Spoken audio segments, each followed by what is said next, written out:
Hello friends, welcome to Arya Socio Academy. Please like, share and subscribe my channel and also press bell icon. Hello friend, कैसे हैं आप सब? उम्मीद है आप सभी अच्छे होंगे। आज के एमसीक्यू शुरू करने से पहले पिछला जो एमसीक्यू का क्वेश्चन बचा था उसका आंसर हम लोग देख लेते हैं। क्वेश्चन क्या था? आदिम समाज में पाई जाने वाली संस्थाओं की प्रकृति थी। ए प्राथमिक, बी द्वितीयक, सी ए तथा बी दोनों, डी इनमें से कोई नहीं। तो आदिम समाज में जो संस्थाएं पाई जाती थी उनकी प्रकृति कैसी होती थी? प्राथमिक होती थी। तो हमारा 11 का आंसर यहाँ हो जाता है ए। जिन्होंने आंसर ए लगाया है वो बिल्कुल सही है, उनको कंग्रेचुलेशन कि उनकी स्टडी सही है। और उम्मीद है कि आप सभी ज़्यादा से ज़्यादा संख्या में उत्तर दिया करें। तो चलिए शुरू करते हैं आज का एमसीक्यू। क्वेश्चन नंबर 1, वैदिक काल में अनुसूचित जाति को कहते थे। ए पंचम, बी चांडाल, सी मलेच्छ, डी इनमें से कोई नहीं। तो वैदिक काल में अनुसूचित जाति को चांडाल कह के बुलाते थे। तो यहाँ फर्स्ट का आंसर हमारा यहाँ हो जाता है बी। नेक्स्ट क्वेश्चन नंबर 2, अनुसूचित जाति शब्द का सर्वप्रथम प्रयोग किसके द्वारा किया गया था? ए गांधी जी, बी अंबेडकर, सी साइमन कमीशन, डी मनु। तो यहाँ अनुसूचित जाति शब्द की बात हो रही है। शब्द का सर्वप्रथम प्रयोग साइमन कमीशन द्वारा 1935 में किया गया था। तो 2 का आंसर हमारा यहाँ हो जाता है सी। नेक्स्ट क्वेश्चन नंबर 3, संविधान में किस अनुच्छेद के अनुसार अनुसूचित जाति को आरक्षण दिया गया है? ऑप्शन ए है 330, option B 332, option C 334, option D उपयुक्त सभी। तो यहाँ पूछ रहा है कि संविधान में अनुसूचित जाति है उसके आरक्षण की बात कहाँ कहाँ की गई है। तो अनुच्छेद 330 में यह लोकसभा में आरक्षण की बात करता है। अनुच्छेद 332 राज्यसभा में आरक्षण की बात करता है। अनुच्छेद 334 जो इनका रिजर्वेशन है उसको बढ़ाने की बात इस अनुच्छेद में की जाती है। जैसे हर 10-10 साल पे एक्सटेंशन होता है आरक्षण से संबंधित, तो यह बात अनुच्छेद 334 में बताई गई है। तो यहाँ हमारा आंसर क्या बन जाएगा? यहाँ डी। इसका फॉर्मूला यहाँ होता है लारा रशा कु ऑक्ट।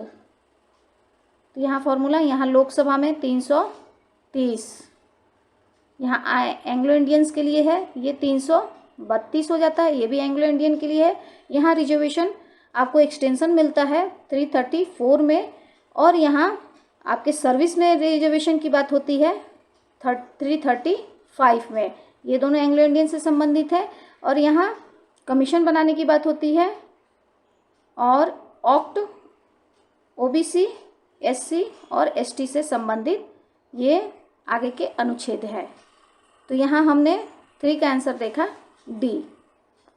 नेक्स्ट क्वेश्चन नंबर 4, संविधान के कौन से अनुच्छेद के अनुसार अनुसूचित जाति जनजाति को शोषण से सुरक्षा दी गई है?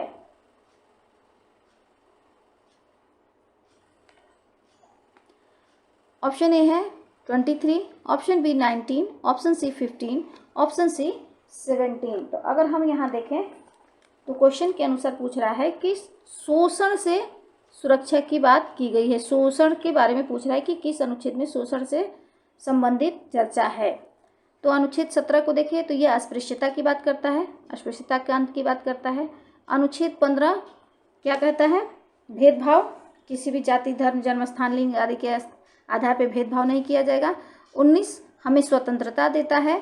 और 23 अनुच्छेद 23 क्या है? यह बताता है कि हमें अपने किसी भी तरह के संविधान के अनुसार किसी भी तरह के लोगों का शोषण नहीं किया जाना चाहिए। तो हमारा 4 का आंसर यहाँ हो जाता है ए।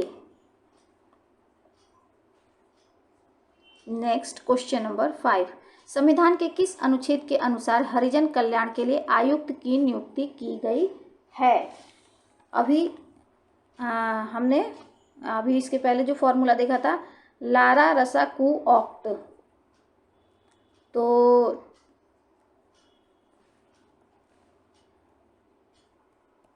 लारा रसा कू ऑक्ट, तो यहाँ हमारा फॉर्मूला हो गया लारा रसा कू ऑक्ट। एल से यहाँ लोकसभा में आरक्षण की बात है 330, आर से राज्यसभा में 32, ये एंग्लो इंडियन है, ये भी एंग्लो इंडियन है। यहाँ रिजर्वेशन एक्सटेंशन की बात होती है 34, यहाँ सर्विस में रिजर्वेशन की बात होती है 335 में, ये दोनों एंग्लो इंडियन से संबंधित है। यहाँ कमीशन बनाने की बात हो रही है SC ST के लिए कमीशन बनाने की, तो 35, 36, 37 एंड ये 38, 338। तो हमारा आंसर क्या मिल गया, यहाँ पूछ रहा है कि हरिजन कल्याण के लिए आयुक्त की नियुक्ति की गई किसके माध्यम से, कौन से अनुच्छेद में, तो 338। तो 5 का आंसर हमारा यहाँ मिल गया A। 37 भी आप लोग बता देंगे ये किससे है, एंग्लो इंडियन से संबंधित है, तो ये हमारा आंसर यहाँ नहीं होगा। 27 क्या संबंधित है कि जो विभिन्न संप्रदाय धर्म के लोग हैं तो उनके बीच उनके संपोषण की बात होती है, अर्थात जैसे धर्म वगैरह पे टैक्स नहीं लेना धार्मिक कार्यों पे, तो ये 27 के अंतर्गत आता है। और 38 क्या कहता है कि जो नीति निर्देशक तत्व हैं राज्य के कल्याण के लिए जो अनुच्छेद बनाए गए हैं कि इसका राज्य के कल्याण की बात 38 के अंतर्गत की गई है। तो 5 का आंसर हमारा यहाँ हो जाएगा A। नेक्स्ट क्वेश्चन नंबर 6, उत्तर पूर्वी क्षेत्र में पाई जाने वाली जनजाति कौन सी है, A Gujjar, B Koli, C मलायम, D कोया। तो यहाँ हमारा आंसर हो जाएगा D कोया। नेक्स्ट क्वेश्चन नंबर 7, केंद्रीय क्षेत्र में पाई जाने वाली जनजाति है, केंद्रीय क्षेत्र इंडिया के सेंट्रल में A भूमिज, भूमजी है, भूमिज यहाँ हो जाएगा, भूमिज जनजाति का अध्ययन सुरजीत सिन्हा करते हैं। B समारा, C ओराजोन, D उपयुक्त सभी। तो यहाँ हमारा आंसर हो जाएगा उपयुक्त सभी, 7 का answer D। Next question number 8, समाज के उच्च विकास की अवस्थाएं हैं, यहाँ समाज के उच्च विकास की अवस्थाएं बताना है, हमें सीक्वेंस बताना है। तो ये क्या कर रहा है, संगठन बर्बरता सभ्य, बर्बरता जंगली सभ्य, सभ्य बर्बरता जंगली, सभ्य जंगली बर्बरता। तो ये उच्च विकास की जो अवस्थाएं, जो 3 अवस्थाएं बताई गई हैं, वो ये जो जिन अवस्थाओं की चर्चा की गई है वो किसके माध्यम किसने किया है, इसकी चर्चा मार्गन महोदय करते हैं।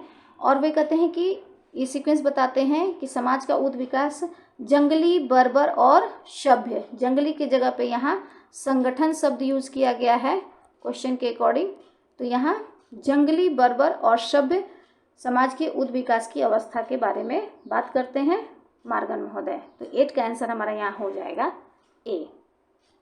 नेक्स्ट क्वेश्चन नंबर 9, प्रत्येक समाज में निहित है, A सहचर्य, B पेड़ पौधे, C जीव जंतु, D उपयुक्त सभी। तो समाज की बात हो रही है, समाज से संबंधित वीडियो बना हुआ है, वहाँ देखिए, तो बहुत सारी चीज़ें आपको क्लियर हो जाएंगी। तो यहाँ हम समाज की बात कर रहे हैं, जिस समाज का हम अध्ययन करते हैं वह व्यक्तियों के समाज की बात करते हैं, पेड़ पौधे और जीव जंतु के बात नहीं करते हैं। तो सीधे से हमारा आंसर यहाँ B और C कट जाता है। और समाज में सहयोग और संघर्ष दोनों होता है, तो यहाँ सहयोग के बारे में बात की जा रही है, सहचर्य के बारे में। तो 9 का आंसर हमारा यहाँ हो जाता है A। नेक्स्ट क्वेश्चन नंबर 10, समाज में वर्ग का निर्माण होता है, वर्ग की बात हो रही है, वर्ग का निर्माण कैसे होता है, A सामान्य सामाजिक स्थिति से, B हितों की चेतना से, C जातियों के टूटने से, D उपयुक्त A तथा B दोनों से। तो अगर हम देखें तो वर्ग का जो निर्माण होता है, वेबर महोदय क्या कहते हैं कि वर्ग का निर्माण 3 तरह से होता है, CSP क्लास, समाज में जो वर्ग है क्लास, स्टेटस एंड पावर के अकॉर्डिंग होता है। और हितों की चेतना के आधार पे मार्क्स महोदय कहते हैं कि मार्क्स महोदय हितों की चेतना के आधार पे वर्ग का निर्माण होता है, स्वयं में वर्ग और स्वयं के लिए वर्ग। जब व्यक्ति जागरूक हो जाता है तो स्वयं के लिए वर्ग में परिवर्तित हो जाता है। तो यहाँ हितों की चेतना की बात हो रही है, तो अर्थात हमारा आंसर ए और बी दोनों हो जाता है। तो 10 का आंसर हमारा यहाँ हो जाएगा D. Next question number 11, Bharat के जौनसारी बाबर खस जनजाति में किस प्रकार की विवाह पद्धति प्रचलित है? ऑप्शन ए है एकल विवाह, ऑप्शन बी बहुविवाह, ऑप्शन सी बहुपति विवाह, ऑप्शन डी बहुपत्नी विवाह। इस तरह के क्वेश्चंस मैंने कई बार एमसीक्यू में कराए हुए हैं। इसका आंसर उम्मीद है कि ज़्यादा से ज़्यादा संख्या में आएगा। आई थिंक ये वीडियो आप लोग के लिए हेल्पफुल रहा होगा। थैंक यू, धन्यवाद।